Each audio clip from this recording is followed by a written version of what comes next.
পুলিশের বাড়ি ভাড়া করে চালানো হচ্ছে সাইবার প্রতারণা চক্র। কোটি কোটি টাকার প্রতারণা চক্র চলেছে বলে সূত্রের খবর।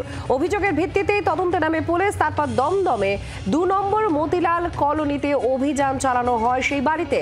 তদন্তে পাঁশকুড়া থানার ব্যারাকপুরের সাইবার শাখা। সৌমেন ভট্টাচার্য আমাদের প্রতিনিধির সঙ্গে আছেন। সৌমেন, কি চলছে এই মুহূর্তে? কিভাবে পুলিশের কাছে এই অভিযোগ জমা হলো যে পুলিশের বাড়িতে ভাড়া নিয়ে এই প্রতারণা চক্র চলছে? দেখো, বেশ কিছুদিন আগে এক মহিলা কিন্তু পাঁশকুড়া থানায় ৯ লক্ষ টাকা প্রতারণা হয়েছে বলে অভিযোগ জানায় এবং এই ঘটনা তদন্তে নেমে ইতিমধ্যেই দমদম থানার দমদমের মতিলাল কলোনিতে নিরুপম চ্যাটার্জি নামে এক ব্যক্তির বাড়িতে ভাড়া নিয়ে পুলিশ কর্মী পেশায় তিনি, তার বাড়ি ভাড়া নিয়ে কিন্তু চলছে এই প্রতারণা চক্র। এবং আজ পাঁশকুড়া থানার পুলিশ এবং ব্যারাকপুর পুলিশ কমিশনারের সাইবার ক্রাইম ডিপার্টমেন্টের পুলিশ তারা কিন্তু এক সহযোগে কিন্তু অভিযান চালায়। অভিযান চালিয়ে এখনো পর্যন্ত পুলিশ সূত্রে যেমনটা জানানো যাচ্ছে যে বেশ কিছু মোবাইল ফোন এবং ল্যাপটপ হার্ড ডিস্ক ইতিমধ্যেই উদ্ধার করেছে এবং বেশ কয়েকজনকে ইতিমধ্যেই আটক করে জিজ্ঞাসাবাদ করা হচ্ছে। এবং তার পাশাপাশি যেমনটা পুলিশ সূত্রে জানানো যাচ্ছে যে এই কোটি কোটি টাকা এখান থেকে প্রতারণা হয়েছিল বলে পুলিশ সূত্রে জানা যাচ্ছে। ধন্যবাদ। সৌমেন ভট্টাচার্য আমাদের প্রতিনিধির সঙ্গে ছিলেন। দমদমে অভিযোগ পাওয়ার পরেই সেই পুলিশের বাড়িতে, অর্থাৎ যার বাড়ি ভাড়া নিয়ে প্রতারণা চক্র চলছিল, সেখানে তল্লাশিতে যায় পুলিশ।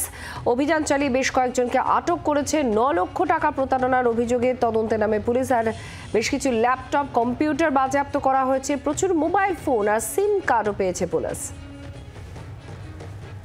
স্থানীয়রা তারা কিছু টের পেয়েছিলেন কি? তারা কি বলছেন পুলিশের আজকের এই অভিযানে, শুনুন। যেটা আমি অ্যাকচুয়ালি দেখতাম, মাঝে সাঝে আসতো অনেক বাচ্চা কাচ্চা ছেলে মেয়েরা আসতো, আচ্ছা চাকরি বাকরির ক্ষেত্রেই আসতো, আচ্ছা সেটা বুঝতে হবে। বাকি এক্সট্রা কিছু জানি না, এখন অনেক কিছু শুনতে পাচ্ছি। ল্যান্ডলর্ড যে নিরুপম চ্যাটার্জি, নিরুপম চ্যাটার্জি, উনিও চাকরিজীবী, পুলিশেই চাকরি করে, ক্যালকাটা পুলিশ। অপরাধ কি সহজে বোঝা যায়? কিচ্ছু বোঝা যায় না। ঠিক হয়তো কেউ খবর দিয়েছে, ভালো করেছে যে খবরটা দিয়েছে।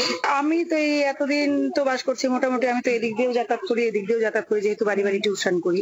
আমি নিজেও তো কিছু জানি না। আমি তো এখন শুনছি কে ভাড়াটে কে বাড়িওয়ালা, এটাও তো বোঝা মুশকিল। হঠাৎ পুলিশ গাড়ি দেখার পরে তারপরে এখন সমস্ত কিছু বুঝতে পারলাম। প্রচুর পুলিশ এসেছে, আসাটা তো উচিত। পাশের বাড়ির ফ্ল্যাট সম্পর্কে এখন কেউ বোঝে না, কি হচ্ছে না হচ্ছে বুঝতে পারেন।